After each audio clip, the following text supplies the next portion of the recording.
Hello dear students, कैसे हैं आप? Welcome back to my channel Learn and Shine. This side doctor Jyoti. So students, बहुत दिन हो गए हैं मैंने कोई वीडियो शेयर नहीं करी आप लोगों के साथ। अ, तो कुछ बच्चों की क्वेरीज आ रही थी कि मैम, जो बिजनेस मैनेजमेंट की आगे की वीडियोस हैं वो प्लीज़ शेयर करिए। तो आज मैंने ये वीडियो आप लोगों के लिए बनाई है, जिसमें कि हम डिस्कस करेंगे managerial role given by Henry Mintzberg. तो स्टूडेंट्स, ये जो टॉपिक है ये बिजनेस मैनेजमेंट से रिलेटेड है और ये यूनिट 1 में दिया गया है। ये जो सब्जेक्ट है ये बीकॉम और बीबीए दोनों में ही एप्लीकेबल है। तो आइए स्टूडेंट्स डिस्कस करते हैं। The Henry Minchberg was categorized the multi-phased role of managers into three essential dimensions: interpersonal, informational, and decisional. These classifications serve as a valuable framework for comprehending the wide-ranging tasks and the responsibilities inherent in managerial positions. So students, Henry Mintzberg जो है उन्होंने 3 important managerial roles को define किया है और उसको categorize किया है 3 रोल के अंदर, जिसमें पहला रोल है interpersonal, सेकंड है informational और थर्ड है decisional। तो इन्हीं रोल्स को हम आगे थोड़ा डिटेल में डिस्कस करने वाले हैं। नेक्स्ट है, तो आइए स्टूडेंट्स, इंटरपर्सनल रोल में इंटरपर्सनल रोल होते क्या है, तो पहले इसका मीनिंग समझते हैं। These roles revolve around a manager's interactions and relationship both within and beyond the organization। तो स्टूडेंट्स, ये जो रोल होता है इंटरपर्सनल, जैसे कि आपको नाम से भी समझ में आ रहा होगा कि इंटरपर्सनल मतलब एक मैनेजर का जो इंटरेक्शन है या उसकी जो रिलेशनशिप है वो विद इन द ऑर्गेनाइजेशन और आउटसाइड द ऑर्गेनाइजेशन कैसी है। Within this category, managers undertake three primary roles। इस कैटेगरी के अंदर जो मैनेजर के रोल हैं वो कैटेगराइज किए गए हैं, वो डिफरेंशिएट किए गए हैं 3 रोल के अंदर। पहला रोल है फिगर हेड। तो फिगर हेड क्या होता है students? Managers serve as a symbolic leaders representing their organization through the ceremonial duties and embodiment of its values। तो फिगर हेड के अंदर जो मैनेजर का रोल होता है वो एज ए लीडर होता है। वो अपने ऑर्गेनाइजेशन को रिप्रेजेंट करता है in front of outside world, कि अपने ऑर्गेनाइजेशन को बाहर के लोगों के सामने कैसे रिप्रेजेंट करना है और एक लीडर का रोल कैसे प्ले करना है, वो फिगर हेड के अंदर हमारा आता है। नेक्स्ट है लीडर। लीडर, तो स्टूडेंट्स, लीडर होता क्या है? लीडर वही होता है जो दूसरों को लीड करता है, दूसरों को गाइड करता है और उनको मोटिवेट करता है। तो यहाँ पर भी मैनेजर का रोल यही होने वाला है। Manager assume the vital responsibility of guiding and motivating their team, making the pivotal decision and providing the support to their staff। तो यहाँ पर जो मैनेजर्स है उसकी जो मेन रेस्पॉन्सिबिलिटी है वो क्या है? गाइड करना और मोटिवेट करना अपनी टीम को, ठीक है, ताकि वो अच्छे डिसीजंस बना सकें और अपने स्टाफ को सपोर्ट कर सकें। तो यहाँ पर जो मैनेजर है वो टाइम टू टाइम अपने टीम को, अपने स्टाफ को मोटिवेट करता है और उनको गाइड करता है ताकि अच्छे डिसीजंस लिए जा सके और उनको सपोर्ट दिया जा सके। नेक्स्ट है स्टूडेंट्स लाइजन। लाइजन क्या होता है? Managers establish and nurture network and relationship fostering the connections within and outside the organisations to gather the crucial information and assess the valuable resources. तो students, ये role भी आपका बहुत ही ज़्यादा important रहने वाला है, क्योंकि इसके अंदर मैनेजर क्या करते हैं, वो आउटसाइड वर्ल्ड और इनसाइड वर्ल्ड दोनों के साथ में एक कनेक्शन बना करके रखते हैं, एक रिलेशनशिप बना करके रखते हैं, जिससे कि मैनेजर को टाइम टू टाइम सारी इंफॉर्मेशंस पता चल सके। क्योंकि एक मैनेजर को जितने भी इंफॉर्मेशंस हैं वो मैनेजमेंट को देनी होती है और मैनेजमेंट को डिसीजंस लेने होते हैं। तो definitely decisions are made on the basis of information. तो वो इंफॉर्मेशंस कहाँ से प्रोवाइड होंगी? वो मैनेजर्स उनको देगा। तो मैनेजर्स के लिए ये बहुत ज़रूरी होता है, क्योंकि उसको नई नई इंफॉर्मेशंस लेकर के आनी होती हैं। तो उसके लिए ये बहुत ज़रूरी है कि वो सभी के साथ में एक अच्छी रिलेशनशिप बना करके रखे, सभी के साथ में एक अच्छा कनेक्शन बना करके रखे। नेक्स्ट है स्टूडेंट, सेकंड रोल है इंफॉर्मेशन रोल। इंफॉर्मेशन, जैसे कि आपको स्टूडेंट नाम से समझ में आ रहा होगा, इंफॉर्मेशन यानी कि जो इंफॉर्मेशन से रिलेटेड है वही उसको इंफॉर्मेशन रोल हम कहते हैं। So within this sphere managers act as a conduct of the information and adapt a collecting, processing and disseminating vital data that facilitate informed decision making। And this category encompasses three primary informational role। तो यहाँ पर जो manager का role है वो informational role रहने वाला है, जिसमें उसका काम है इंफॉर्मेशन को कलेक्ट करना, उसको प्रोसेस करना और उसको डिस्ट्रीब्यूट करना, ठीक है, ताकि एक इफेक्टिव डिसीजन मेकिंग की जा सके।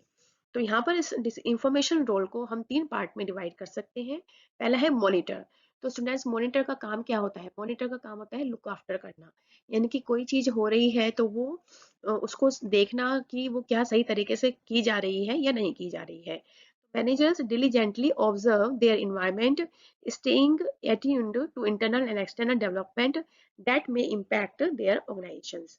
तो यहाँ पर मैनेजर क्या करता है? डीपली चीज़ों को ऑब्जर्व करता है, अपने आसपास के इन्वायरमेंट को ऑब्जर्व करता है कि क्या सारी चीज़ें स्मूथली चल रही हैं या नहीं चल रही हैं, अपने इंटरनल और एक्सटर्नल डेवलपमेंट के लिए, जो उसके ऑर्गेनाइजेशन को इफेक्ट कर सकती हैं।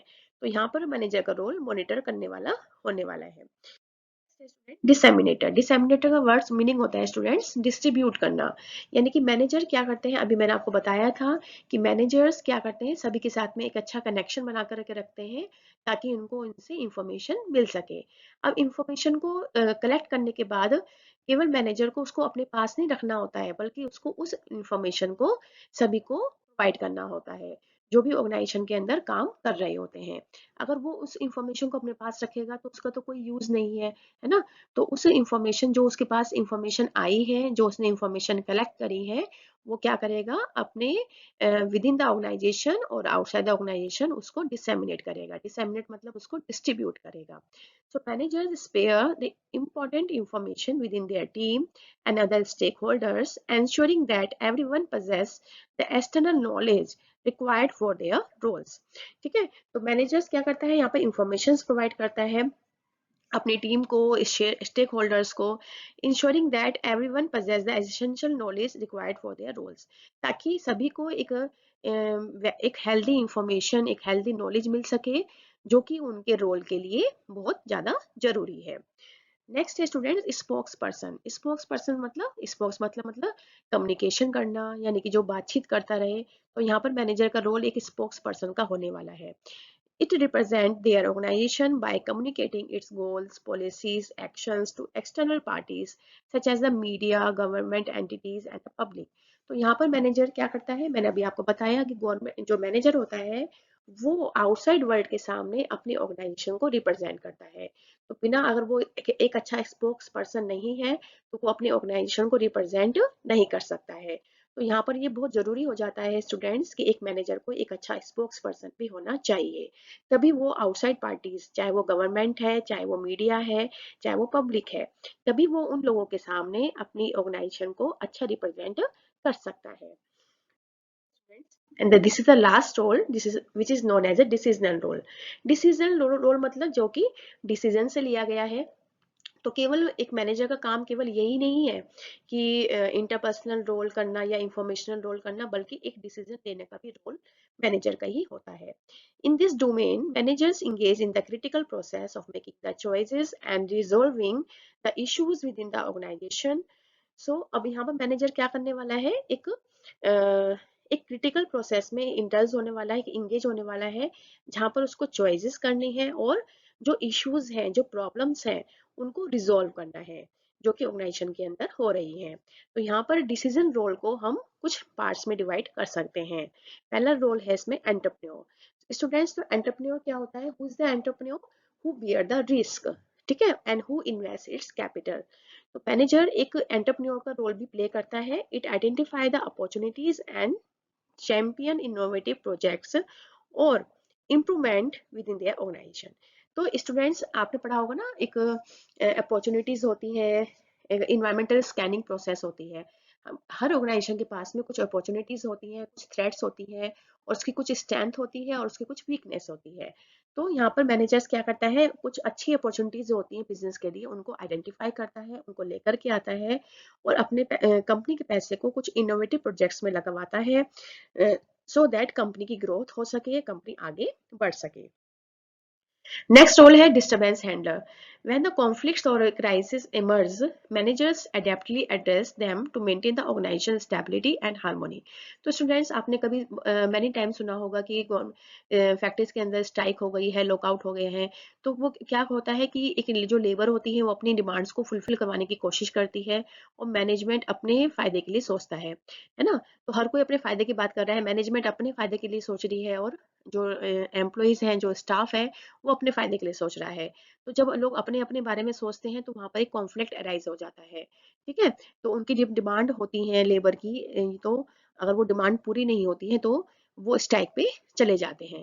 तो एक ऐसी सिचुएशन क्रिएट हो जाती है, कॉन्फ्लिक्ट अराइज हो जाते हैं. तो यहाँ पर मैनेजर का रोल क्या होता है, एक डिस्टरबेंस को हैंडल करना, कि जो भी जो मैनेजमेंट और जो स्टाफ के बीच में जो भी डिस्टरबेंस आ गए हैं उनको हैंडल करना और एक हार्मोनी लेकर के आना, एक स्टेबिलिटी लेके आना, ताकि ऑर्गेनाइजेशन पे कोई भी इम्पैक्ट ना पड़े. Next is students resource allocator. Resource allocator यानी कि रिसोर्सेज को अरेंज करना. The managers allocate the resources including the budget, time, personal, strategically various projects and initiative aligning them with the organizational objective. तो students कोई भी company को एक नया प्रोजेक्ट मिला है, ठीक है, तो उसके बजट को सैंक्शन करवाना, उसको उसको टाइम दिलवाना, ठीक है, और ह्यूमन रिसोर्स को उसमें अपॉइंट करवाना, ठीक है. तो ये सभी काम भी किसका होता है, एक मैनेजर का होता है. जो भी रिसोर्सेज उस प्रोजेक्ट के लिए एसेंशियल है उन सबको प्रोवाइड करवाना, this is the responsibility of a manager. And the last function, the last role of a manager is negotiator. Negotiate students, negotiate क्या होता है, जैसे मान लो हम कोई सामान मार्केट से खरीदते हैं, हम कोई प्रोडक्ट्स मार्केट से खरीदते हैं, तो हम नेगोशिएट करते हैं. नेगोशिएट मतलब बार्गेनिंग करते हैं. इन द सेम वे एक मैनेजर भी sometimes play the role of a negotiator. Negotiator मतलब, जैसे फॉर एग्जांपल मैं आपको एक लाइव एग्जांपल देती हूँ. जैसे मान लीजिए एक मैनेजर है और उसको कंपनी ने कहा कि भाई आप आज इंटरव्यू में बैठेंगे, ठीक है, जो भी नए लोग आ रहे हैं इंटरव्यू देने के लिए, आप उन लोगों का इंटरव्यू लेंगे. ठीक है. अब मान लीजिए एक पर्सन आया इंटरव्यू के लिए और उसने इतनी ज्यादा सैलरी डिमांड करी है कि कंपनी उसको अफोर्ड नहीं कर सकती है.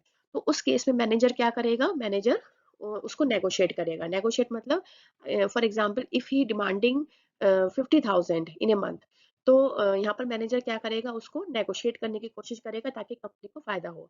तो वो कोशिश करेगा कि वो 30,000 में तैयार हो जाए या 40,000 में तैयार हो जाए, जिससे कि कंपनी के 10,000 रुपये बच जाए या 20,000 रुपये बच जाए.